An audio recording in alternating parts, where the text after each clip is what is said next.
Hi, ako po si Master Hans Kua.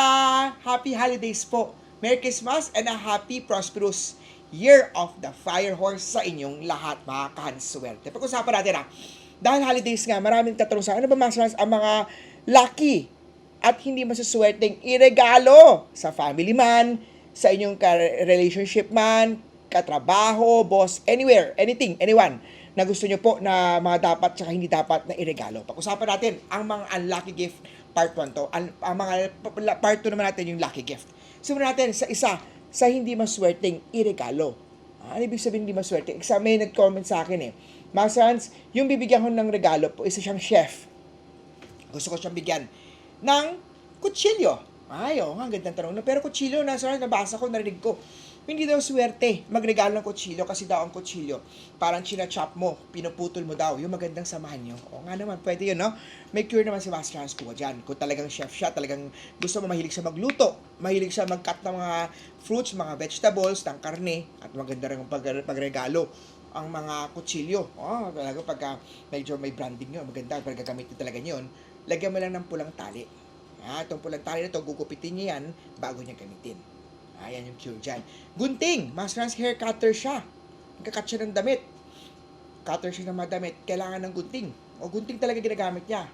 Maganda ba yung regalo? Hindi maganda dahil kinakat din nun ang iyong magandang samahan. So gunting, ayaw din natin. Anong pwede natin gawin? Ganun din, yung mismong gupitan ng gunting, lagyan mo ng tali na red ribbon. Lagyan mo ng taling pula. Tapos gugupitin niya bago gamitin yun. Para pang cure. So anything sharp, matulis ay hindi dapat iwasan iregalo. May cure naman tayo. Isa pa dito, sapatos. Narinig yun ba yung sapatos, Master Hans? Pwede ba size ano ko? Ano naman size ko papunta hanggang sa ibang bansa. Mahilig tayo mga Pinoy na pabili ng sapatos. Talaga. Pagka may sapatos daw, parang yung maganda yung samahan ay lumalayo. Maalis yung pinagbigyan mo o yung maganda yung relationship. Anong cure dyan? Pwede mo siyang bigyan ng coin. Kung magkano coin ang gusto mo. Para papalit, para exchange energy yun. Number 3 also, yung pagbibigay ng mga relos. Kung nagbigay ka ng Rolex, why not? Maganda magbigay ng Rolex, no? Kung may budget. O yung mga clocks, mga lalagay sa wall clock, relos, any kind of relos, hindi mo kailangan branded, no? Kung ano yung budget nyo lang, pwede na yun. Pero mas hindi ito maganda dahil tina-timing daw natin, abangan daw natin yung magandang ending ng magandang relationship. Yes, pwedeng ganun. So, anong pwede natin, iwasan natin magbigay ng mga watch, relos, mga clocks, na in-end down na. Pwede naman, kung lalo pagka branded na mamahaling watch ang gusto nyo po, baka pwede nyo po bigyan also ng barya. Parang exchange energy yan na hindi mo siya basta na nabili o hindi mo ba siya basta na, ano ba tawag nito, na binigay sa'yo. Isa pa, panyo, handkerchief. Maganda ang panglinis ng mukha natin, pangpunas ng kamay natin, punas ng mga pagkain natin, handkerchief, panyo. Pero alam mo ba ang panyo daw, pag binigay mo daw po ito, parang lumuluha daw yung relationship, parang lumuluha daw siya. So ayaw natin ng panyo. Anong pwede natin gawin? Yung panyo, sprayan mo ng favorite mong pabango. Para pagkain mo niya, naalala ka niya. At the same time, maganda, mabango daw relationship nyo. Isa pang pwede natin iwasan na ibigay natin also, yung mga kalaban na sign o conflicting sign. Ano ibig sabihin nito? Example, yung tatanggap, Year of the Rat siya. A year fire horse ang 2026. Bibigyan ko siya ng horse. A year of the rat ang tatanggap. Bawal yun. Dahil rat, kalaban niya po ang horse. Imbis na swerte siya, magdadala ng malas. Kung ang re-receive ay ox naman, bawal siya bigyan ng sheep. Kalaban ng sheep, ang ox. Kung tiger naman siya, kalaban niya po ang monkey. Bawal mag-sign na bigay ng any monkey na Lucky Charms, monkey na figurine, vice versa. Kung tiger siya, monkey bawal. Isa pa is yung rabbit. Rooster naman binigay mo. Pendant man na rooster. Lucky Charm na rooster. Hindi mo pala rabbit siya.